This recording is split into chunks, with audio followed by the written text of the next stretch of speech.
security is everybody's responsibility. Unless everyone is aware of this, things are very challenging otherwise. The culture should enable being challenged in its DNA. One should not focus on the end result, but if you're able to focus on the process, you are going to end up with a better result. Irrespective of which organization that you come from, what domain, you can actually achieve continuous security. Only thing is you need to take baby steps, but you need to take it continuously. Hi, I'm Guy Pojarni, CEO and co-founder of Sneak, and you're listening to The Secure Developer, a podcast about security for developers, covering security tools and practices you can and should adopt into your development workflow. It is a part of the Secure Developer community. Check out thesecuredeveloper.com for great talks and content about developer security and to ask questions and share your knowledge. The Secure Developer is brought to you by Heavybit, a program dedicated to helping startups take their developer products to market. For more information, visit heavybit.com. Hello, everybody. Thanks for tuning back in to The Secure Developer. Today we have a great guest from Singapore, back in sort of the Asian side of the world. Mohan Yelnadu runs the application security part of Prudential. Mohan, thanks for coming on the show. Pleasure mine. So, Mohan, before we dig into a whole bunch of sort of topics of conversation, tell us a little bit about yourself. What do you do, and kind of how you got into security in the first place. It started with building. I was primarily working at university teaching application development primarily for a variety of postgraduate engineers. And then I joined, a startup company where I actually started from bottom layer and reached the application layer, where I defined kernels, I developed drivers, then I went to the application layer actually, and that's how I started working with mobile applications in the beginning and then on the web application. So I've been a builder first. Then I moved to testing, so I became a breaker, I would say. And then eventually I moved into pen testing world, where I was kind of a true breaker, And eventually I realized being in pen testing, the sphere of influence is very limited to that application where I was working with. But if I have to make a org-wide impact, I have to move slightly towards the developer side, and that's how I moved into DevSecOps. So now I'm a defender, so builder, breaker, and defender now. Yeah. No, that's a great journey, actually, because you come from, oftentimes we try to draw analogy in security to the world of quality, and you've literally kind of done that journey, kind of going from assessing quality to assessing security to now building security. And so what is it that you do today? Just tell us a little bit about AppSec, what's your role today? Okay, so at Prudential, at group level, we have different local business units. And each business unit, because they are based in different countries, there are local regulatory compliances that we need to follow, apart from the regional at group level.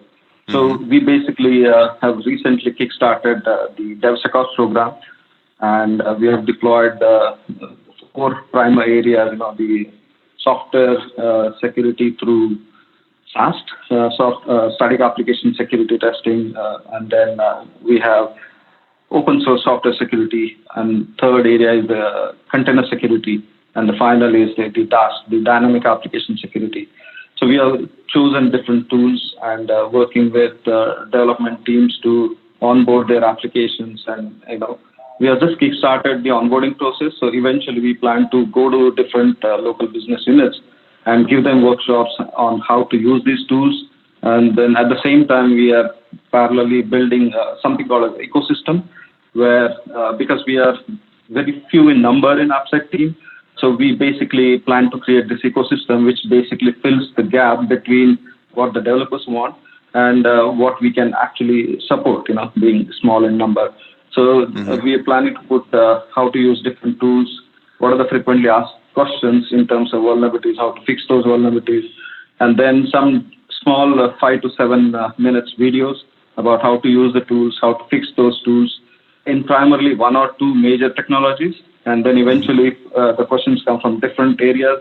We basically try to help them, with some Jira tickets being raised to track and close and guide them. Got it. So that sounds kind of you're thinking scale. So you're building kind of the AppSec team to build supporting. Like, do you call the team the AppSec group, or is it the DevSecOps? I mean, what's the identity here? How do you call yourself? Yeah. So we have primarily within AppSec two teams. One is engineering team, another is the operations team.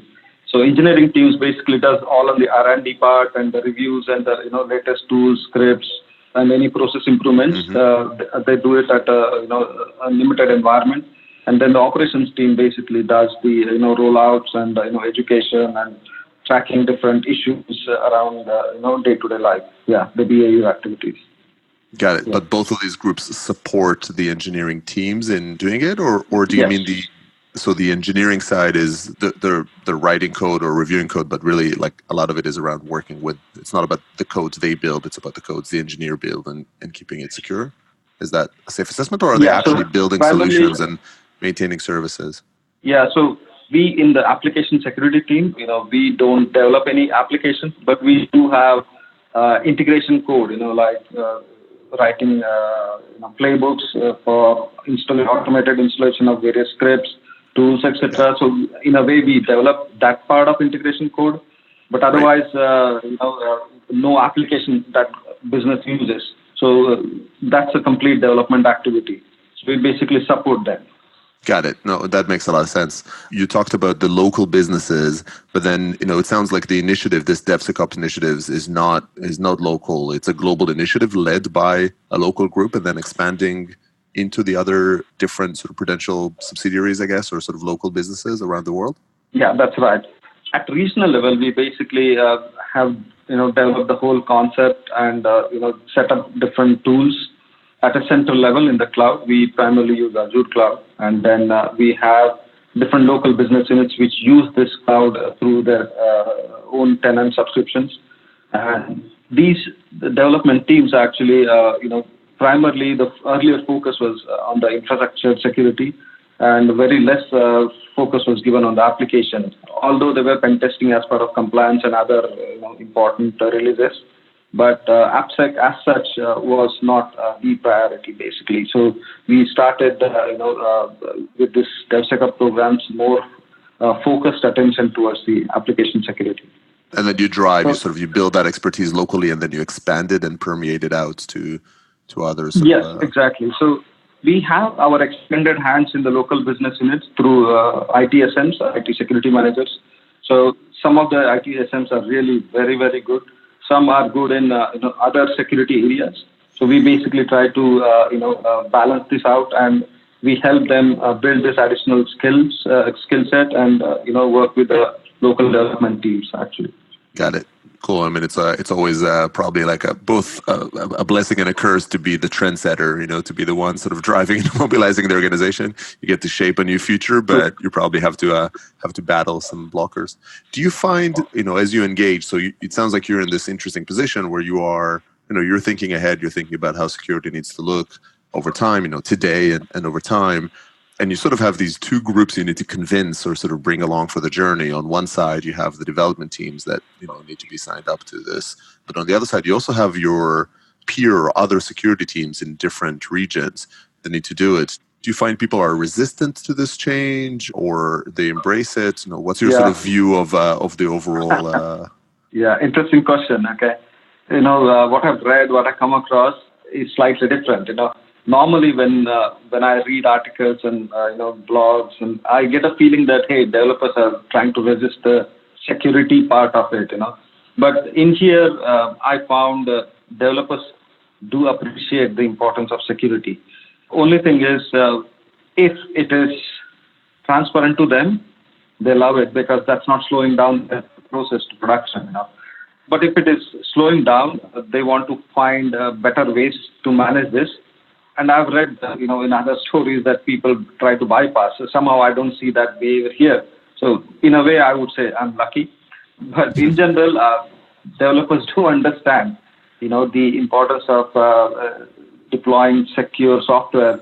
But sometimes the business, timelines basically to take their products to market forces them to, kind of do it as quickly as possible. But that time you have to balance out, how much you can put in production and how much security in depth that you can reach. So sometimes it can go in a tricky way, I would say. But again, it's not the developer's fault. It's basically the whole ecosystem around that is pushing them, to deliver faster. But as a AppSec consultant, my job is basically to simplify this friction of taking quicker and doing it securely. So my job is basically to simplify this, and DevSecOps program basically tries to address this. So if I'm able to give the developers feedback early in the life cycle and a constant and a transparent one, so these three things, if I'm able to give through DevSecOps program, I think developers would love to embrace security than have a different feeling that we are not enablers but blockers, kind of. Yeah. Yeah, I love that. Spoken like a true partner. I think really at the end of the day, exactly. It all starts with people, and I think probably the worst way to approach it is with an adversarial. It's us versus them. And really you have to understand the context of the developer, like they're being demanded to deliver function and speed and the likes, and you need to roll with that, right? You need to adapt to their surrounding. So maybe let's get a little bit deeper into the details. So how is it that you engage with the developers? I mean, I know there's like security champion programs. You mentioned a little bit about automations. How do you work your team with the dev side?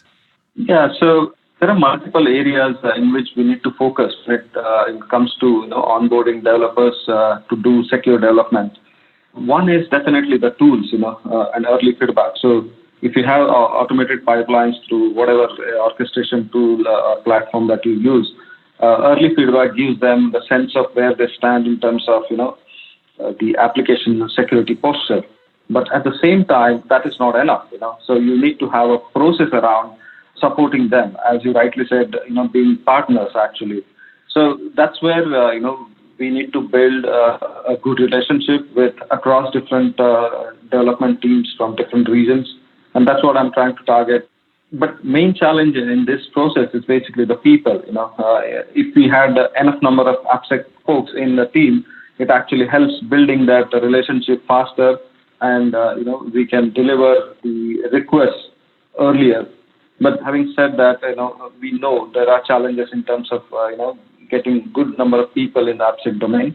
We need to go for the third option, basically the ecosystem. So the first tool, second the processes, and then third part is the ecosystem.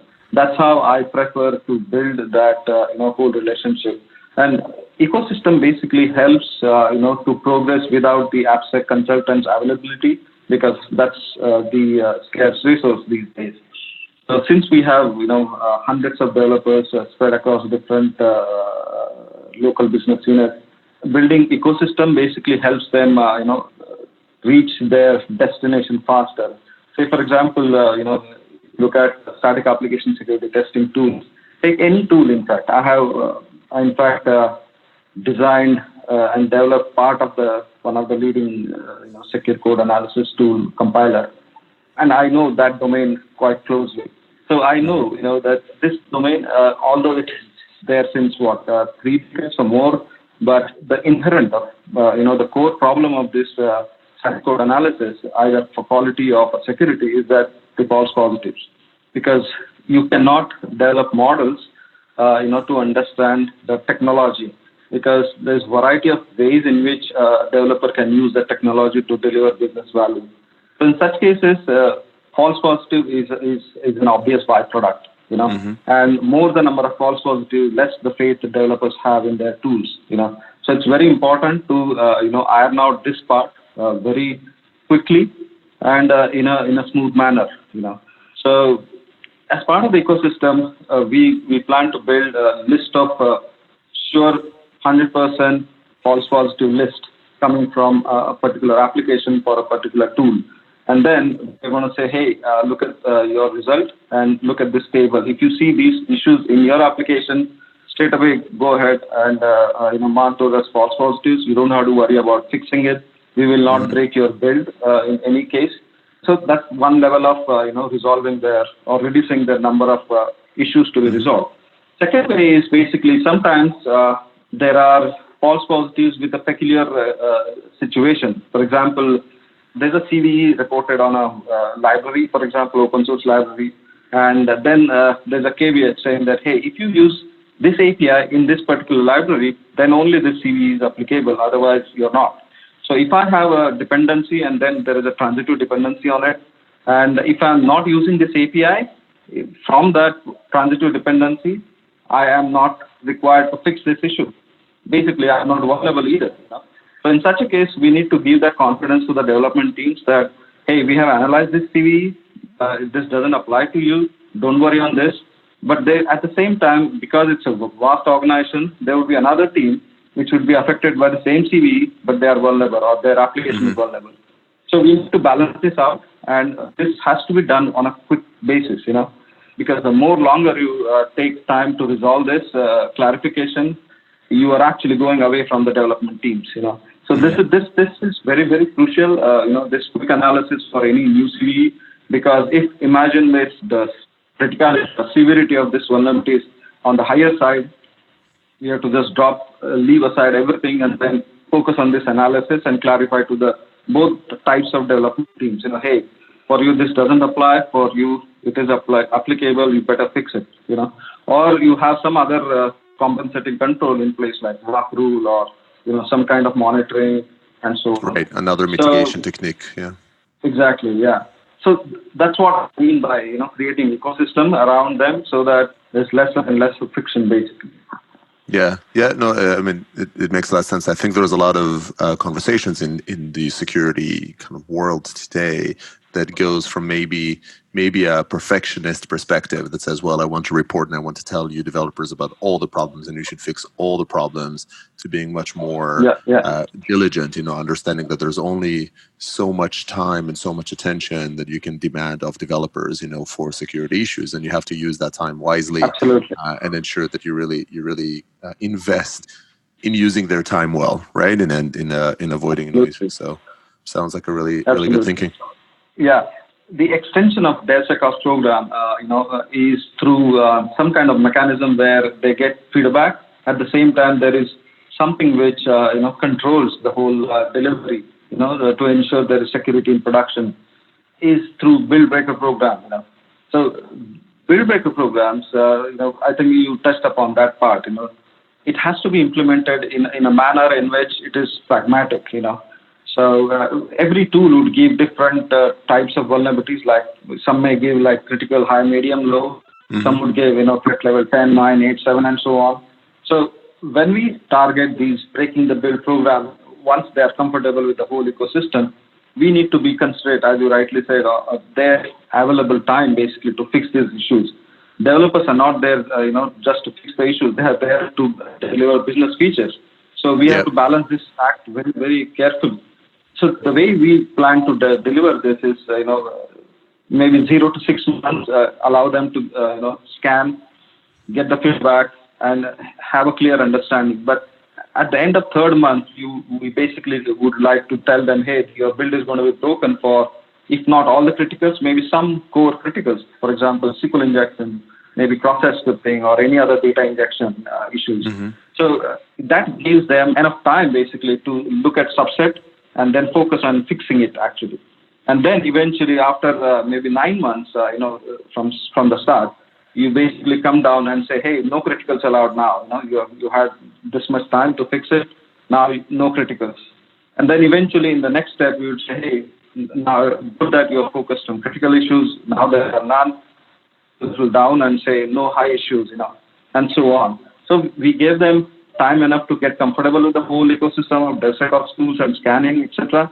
And then we gave them, hey, you start from the top core and then slowly increase the vulnerabilities, so that they have enough time for both delivering business features as well as fixing the issues. Yeah, sounds like a good way to roll out. You have to stagger it. You can't just come in and be a bull in a china shop and just sort of break everything. You have to be wise about it. I do feel in kind of the world of open source defenses and these CVEs that another practice that I'm kind of fond of is this separation between a new vulnerability that comes along and a change. This notion of establishing a gate that is more forward-looking. So you have all these vulnerabilities right now, but can I break the build in whatever fashion that, whether it's in a pull request or in a build or whatever it is, only on a new vulnerability that you've added, because you've modified the code changes. So you don't necessarily just go backwards, but it's also, hey, stop the bleeding, kind of draw a line over here and then continue onwards. So I think, Mohan, you've already touched on a bunch of those, but I want to make sure we don't miss them because I liked that framework. You've written about this notion of the 6 principles of continuous security, and I liked the way it was organized. So maybe what we can do is we can kind of go through them and sort of see, and again, some of them you've already elaborated and talk through them. Does that sound good? Yeah, I would love to do that, in fact. Sure. So this was done for one of the conferences in Europe I presented. So these 6 principles primarily focus towards, give one clear message that irrespective of the budget that you have, you can have continuous security. So basically, it's feasible for all the organization, irrespective of the size or other constraints. You can still achieve continuous security. So the first principle basically talks about I code, I protect. Which basically means, hey, I'm developing something as a developer. It's my duty to have some kind of security protection developed as part of the whole module development. And when I say that, at the same time, I'm saying I, as a developer, I should not expect another layer or a higher layer, to protect my application. For example, WAF. For example, real-time application self-protection or Rust. So I shouldn't expect these controls to protect me. So as a developer, I should have any code that I put it in production should have both, the business value as well as the security built around it, actually. Mm-hmm. So that's the first principle. The second one is basically, security is everybody's responsibility. So be it a developer, it's not just developer's responsibility. It is the responsibility of the Scrum Master. It's the responsibility of the product owner. It is the responsibility of people in the leadership, as well as people in the marketing area as well. So unless everyone is aware of this, things are very challenging otherwise. So leaving security only to development teams, it's like inviting disaster, because people, the hackers have found different ways to get into the network, through maybe a reception's email, or through board of directors email frauds, actually, or through some other ways, within the ecosystem, either through the application layer or the network layer or the perimeter. So there are multiple ways. Unless everyone takes that responsibility of having enough awareness about security, things would be really difficult. I like how that one very much kind of complements the first one. I have our VP Sales has a phrase that says accidents happens at intersections, which is I like that phrase, for the context of security, just as we discussed indeed, everybody has to take this. And just like developers shouldn't expect somebody else to do it, that someone else also shouldn't expect them to just be perfect at what they do, and also exactly everyone's responsibility. Yeah, love it. Okay, so we've got 1 and 2. Let's go on number 3. Third. Okay, security through automation. Simplify security through automation. I love this principle because these days everyone expects to deliver whatever, within the shortest time. Like we came from waterfall background to DevOps, or CI/CD or Agile model. So the prime factor here is, everyone is trying to reduce what is going to production. Instead of 10 features, I'm actually developing MVP and then adding 1 or 2 features with every release, or enhancing those features in the in the subsequent releases. So when they are simplifying from the business feature side, I think it is our duty from the security side to simplify whatever security process or tooling or any other procedure through automation. So automation can be brought out at different levels. So I see primarily 3 areas. One is, automation through onboarding of your application in your DevSecOps program. So if it is smoother, people start adopting it quickly. Second thing, the false positive analysis or the triage process. If you're able to automate this through either configuring the tool itself or having a mechanism where they can address these issues, And the third is the metrics generation. So metrics generation, if you are able to automate, that gives them a very good feedback in terms of where they stand from different dimensions of security. So the static analysis of the code that you develop, the code that you use, then the containers that you use, the ecosystem that you use, like Kubernetes or so, as well as the inputs coming from manual pen testing.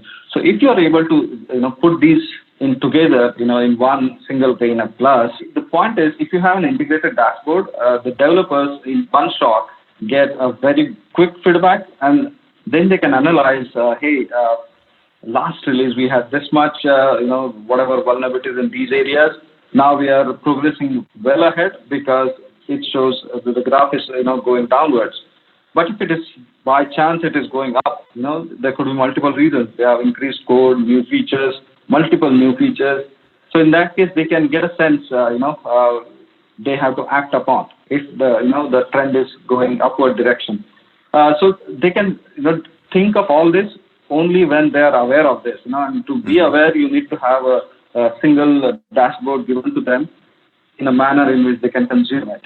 So yeah, the automation in these three areas is something that I really feel boosts the overall security posture of the applications across the group. Then the fourth one, build ecosystem and build confidence. Yeah, so this I already touched upon. So right. You can build ecosystem around many different areas, because the number of AppSec consultants in your team is not proportional to what you expect, basically, right? So when you are not there in the offline, the developers should be able to get their issues resolved, their issues addressed. So if you are building an ecosystem of documentation through smaller videos about how to use the tool or how to address a particular vulnerability, or like frequently asked questions about, or the false positive list of issues coming from different tools. So this is what I mean by the ecosystem. So the moment I have found personally that say for example in the previous organization we started building the ecosystem, and over a period I observed for almost 2 years, developers, once they start using the whole ecosystem and then the feedback coming from tool, eventually they feel more comfortable with delivering security inside the business features, and they feel more confident about their delivery. And they grew, right? Like you taught them. They're better at their craft right now. They're able to do it, so they're happy. Like you're giving them something back, right? Absolutely. In fact, that's quite gratifying, by the way, when you see that confidence in the developers' eyes. More than anything, I would love to see that, in fact. Yeah. So, moving on to the next one, get feedback as soon as possible from all sources. Yeah, we touched upon it as well.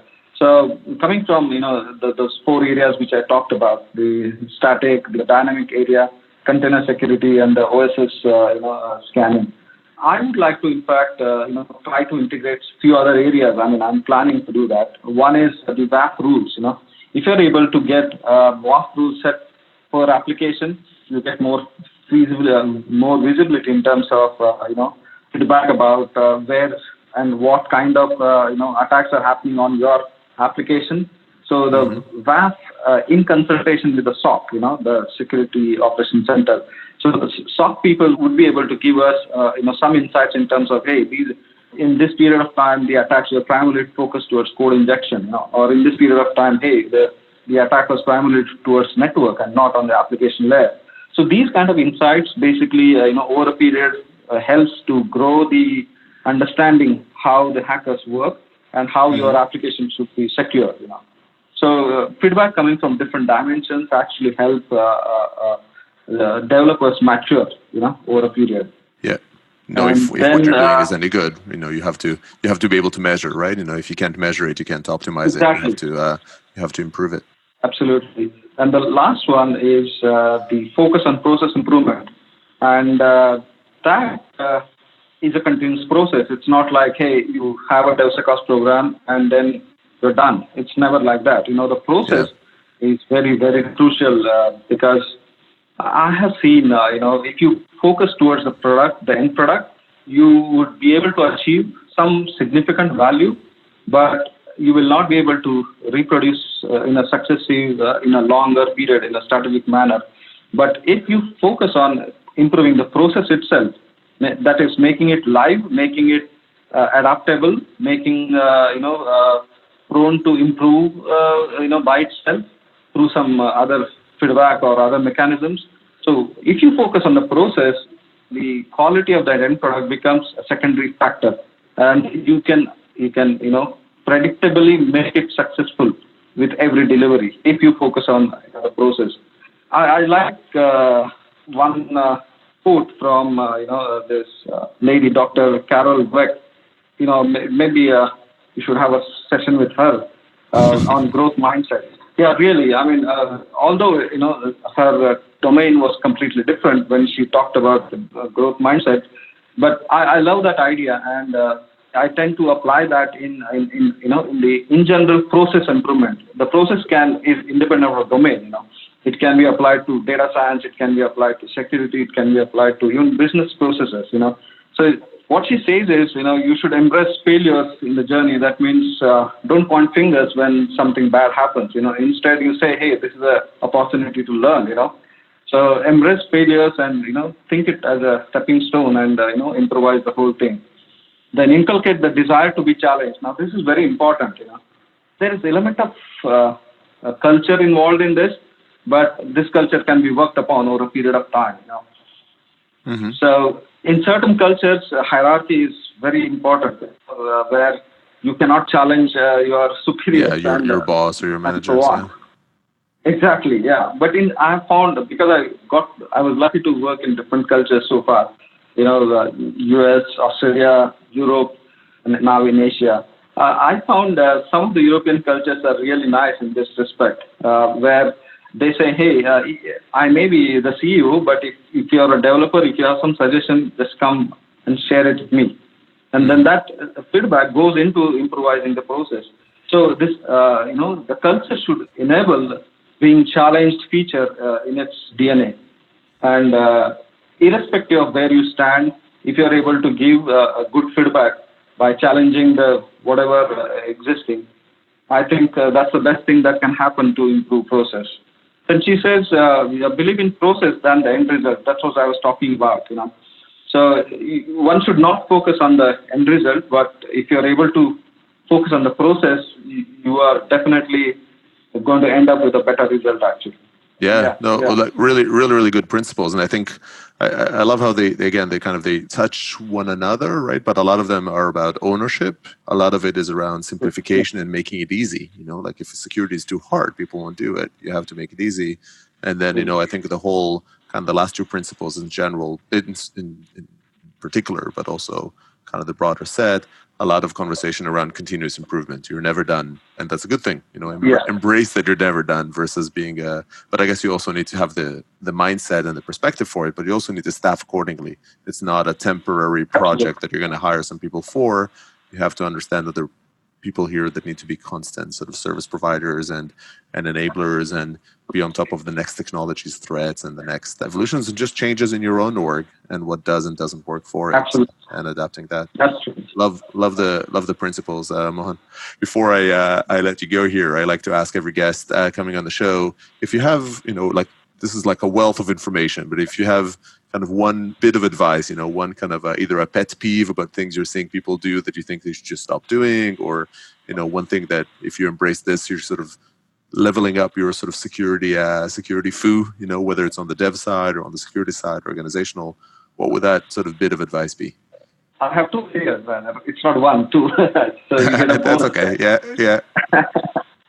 So one thing, the top leaders, maybe it can be, the CIO or CISO or a CTO. From them, if the security message goes down, it is easy to percolate, because you get funding, you get processes resolved, you get mandate, so all these things are very conducive if the message comes from the top. The second aspect, second tip is basically irrespective of which organization that you come from, what domain, you need not be banking or, financial institution to work on security very seriously. You can be coming from any different domain or industry. you can actually achieve continuous security. Only thing is you need to take baby steps, but you need to take it continuously. And you will definitely achieve continuous security for sure. That's great advice. Get going. Get started. It matters to everybody. Everybody can do it, and you don't have to start from switching from nothing to perfect. Just make a step in the right direction. So Mohan, this was great. Thanks a lot for coming on the show. My pleasure. And thanks everybody for tuning in. And I hope you join us for the next one. That's all we have time for today. If you'd like to come on as a guest on this show or get involved in this community, find us at thesecuredeveloper.com or on Twitter @thesecuredev. Visit heavybit.com to find additional episodes, full transcriptions, and other great podcasts. See you next time.